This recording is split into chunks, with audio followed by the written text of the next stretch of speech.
Hello friend, this is Anush Tiwari, MIT IAS Academy online classes for UPSC, BPSC, JPSC, Judiciary and other competitive exams। Friend जैसा कि मैं बता दूं कि TGT, PRT, panchayat सचिव, साथ ही साथ फ्रेंड्स मैं बता दूं कि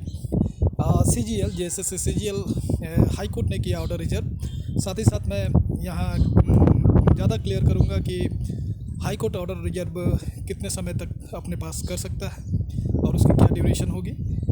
और JSS CGL में PS पंचायत सचिव को भी लेके 64 डेज़ के बाद भी इन्हें किसी तरह की नोटिस नहीं दी गई है।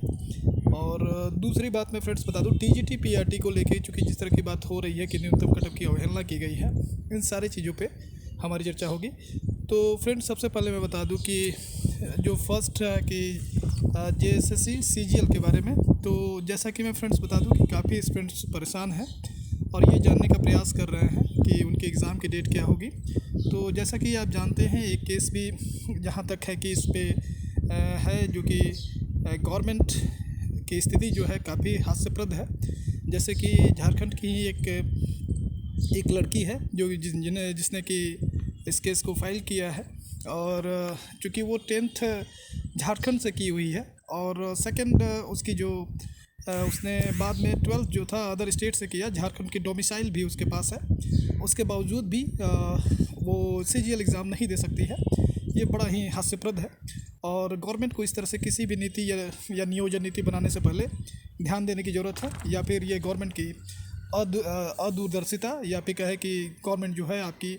उतनी विजनरी नहीं है या उनकी एडवाइजरी जो है उतनी क्लियर नहीं है। नेक्स्ट मूव करते हैं कि ऑर्डर रिजर्व पे बात करते हैं फ्रेंड्स। जैसा कि मैं बता दूं कि हाई कोर्ट अपनी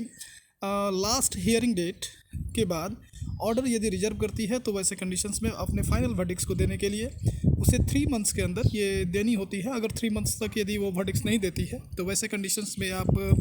एक एप्लीकेशन दे सकते हैं और चूँकि कि वो जल्द से जल्द आपके ऑर्डर को इमीडिएट दे। अगर उसके बावजूद भी ये प्रोसीडिंग नहीं होती है तो वैसे कंडीशंस में आप petitioner can request the case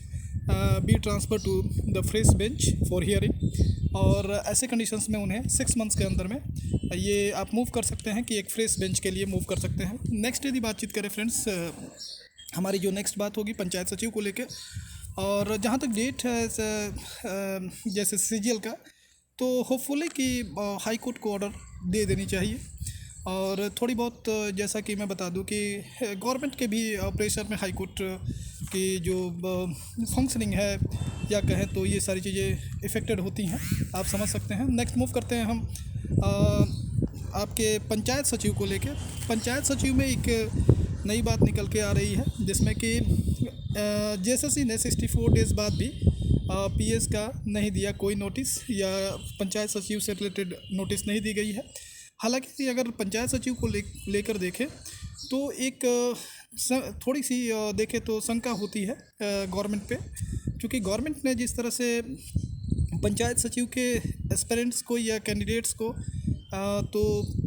बार बार उनसे कम्युनिकेशन हुई है, उसके बावजूद भी किसी तरह की कोई स्टेप 64 डेज़ बाद भी देखने को नहीं मिल रही है। तो ऐसे में एक कैविएट की बात हो रही थी कि क्या कैविएट पिटीशन करेगी गवर्नमेंट या फिर ऐसा तो नहीं है कि डिनाइंग ऑर्डर पिटीशन करेगी सुप्रीम कोर्ट में गवर्नमेंट। तो दोनों ही कंडीशंस में फ्रेंड्स मैं बता दूं, यदि गवर्नमेंट ऐसे स्टेप करती है और मूव करती है सुप्रीम कोर्ट की ओर, तो वो डेफिनेटली कर सकती है, जिसमें कि civil procedure code 1908 section 148A में precautionary measure undertaken by any individual and institution में file an application in suit और प्रोसीडिंग्स। तो इसमें जो सबसे बड़ी बात निकल के आएगी कि गवर्नमेंट ये पहले ही सुप्रीम कोर्ट को एक तरह से इसके थ्रू कंफर्म करेगी कि मेरे अगेंस्ट में court of contempt supreme court में हो सकता है, जिसकी शंका वो सुप्रीम कोर्ट में कैविएट के थ्रू दे सकती है। तो आप गवर्नमेंट से थोड़ा सचेत रहें, और चूँकि जिस तरह की इनकी स्टेप है वो एक्सेप्टेबल नहीं है। और दूसरी बात मैं बता दूं कि कैविएट के अलावा भी आप डेफिनेटली गवर्नमेंट से डायलॉग बनाए रखें, और कई स्टूडेंट्स इस तरह से परेशान होंगे क्या गवर्नमेंट के अगेंस्ट में जाए, फिर कोर्ट की जो प्रोसीडिंग्स होगी उसमें कितनी टाइम होगी। तो जैसा कि आप जानते हैं कि आपने जो अपनी सर्विस ली है वो भी सुप्रीम कोर्ट के थ्रू ही रिक्रूटमेंट के प्रोसीजर में ऑर्डर लिया है, और उसके बावजूद यदि डिले हो रही है या किसी तरह से कोर्ट ऑफ कंटेम्प्ट किया जा रहा है, तो ऐसे कंडीशंस में आप डेफिनेटली सुप्रीम कोर्ट की ओर मूव कर सकते हैं। एक टाइम ड्यूरेशन यदि कहा जाए तो आप 90 डेज़ स्टेट गवर्नमेंट को दे सकते हैं, इसके बाद आप डेफिनेटली सुप्रीम कोर्ट मूव कर सकते हैं। नेक्स्ट यदि बातचीत की जाए फ्रेंड्स, तो टीजीटी और पीआरटी के बारे में बता दूं थोड़ी सी, चूँकि उनकी कन्फ्यूज़न थी कि सुप्रीम कोर्ट का जो ऑर्डर था उस ऑर्डर के रिगार्डिंग ये कन्फ्यूजन फ्रेंड्स मैं ज़्यादा क्लियर करता हूँ। जैसे कि कई स्टूडेंट्स ने पूछा ज्वाइंट नॉन ज्वाइंट टीचर्स को लेके, और साथ ही साथ ये भी क्वेश्चंस किए गए कि सर ऐसा है कि न्यूनतम कटअप की मेघा सूची में अवहेलना की गई है। तो फ्रेंड्स मैं आपको ज़्यादा क्लियर बताता हूं कि इस तरह की कोई चीज़ नहीं हुई है। आप सुप्रीम कोर्ट के ऑर्डर को देख सकते हैं जिसमें क्लियर लिखा हुआ है। थोड़ा सा मैं इसे स्क्रीन पे बड़ा करता हूं। Fresh selection list based on the revised merit and based on the already published cutoff obtained by the last selected candidate in each TGT subject against respective categories। तो ये जो यहाँ पे आप देख सकते हैं, यहाँ काफ़ी क्लियर लिखा हुआ है। इसका थोड़ा सा मैं मीनिंग क्लियर कर देता हूँ जिससे आप समझ पाएंगे। तो फ्रेंड्स पिछली बार जिस तरह से जिन लोगों की सिलेक्शन हुई थी वो डिस्ट्रिक्ट वाइज इनकी डीवी के लिए डॉक्यूमेंट वेरिफिकेशंस के लिए उन्हें कॉल किया गया था। तो वैसी स्थिति में आप देखेंगे कि डीवी के कॉल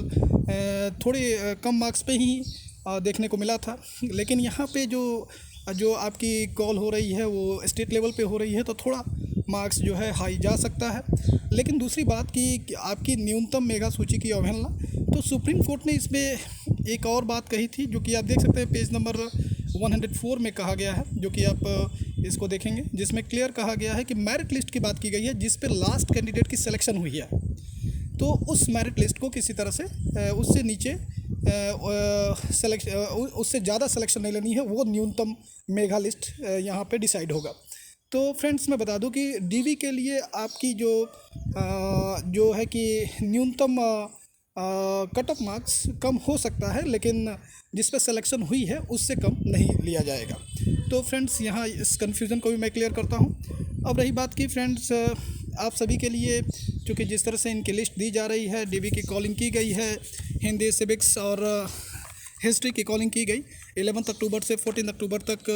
डॉक्यूमेंट वेरिफिकेशंस के लिए जेएसएससी ने हिस्ट्री और सिविक्स को बुलाया, और फिर ये हिंदी के लिए 18 to 21 अक्टूबर तक बुलाया जा रहा है। तो ये आपकी प्रोसीजर चल रही है, और होपफुली कि आपकी डॉक्यूमेंट वेरिफिकेशंस के बाद आप देखेंगे कि नवंबर के बाद ये देखने को मिल सकता है कि आपकी फाइनली ज्वाइनिंग भी कराई जाए। तो एक मेरिट लिस्ट दी जाएगी, आपकी ज्वाइनिंग होगी। तो पंचायत सचिव की जहाँ तक बात है, तो फ्रेंड्स आप 90 डेज़ वेट करें, और 90 डेज़ तक आप गवर्नमेंट से डायलॉग करें, और साथ ही साथ आप अपने सुप्रीम कोर्ट के प्रोसीजर के लिए अपने लॉयर से भी कनेक्टिविटी बनाए रखें। और जहाँ तक बात है सीजीएल की, तो सीजीएल की काफ़ी क्लैरिटी है, वो 3 मंथ्स आप देख लें, उसके बाद आप चाहें तो एक फ्रेश पिटीशन दें, और जिस कारण से या उस फ्रेश पिटीशंस पे भी यदि किसी तरह से स्टेप नहीं होता है तो आप अपने चाहें तो हियरिंग बेंच को ही एक तरह से चेंज कराएं, और फ्रेश आप चाहें तो वर्डिक्ट्स और जल्द से जल्द अपने वर्डिक्ट्स लें, जिससे कि सीजीएल की जो एग्ज़ाम डेट हो वो जल्द से जल्द आपके सामने आए। तो फ्रेंड्स मेरी सारी शुभकामनाएं हैं पंचायत सचिव को लेके कि इनकी भी जल्द से जल्द नियुक्ति हो, और गवर्नमेंट पे आप प्रेशर बनाएं, डायलॉग बनाएं, सुप्रीम कोर्ट में जाएं,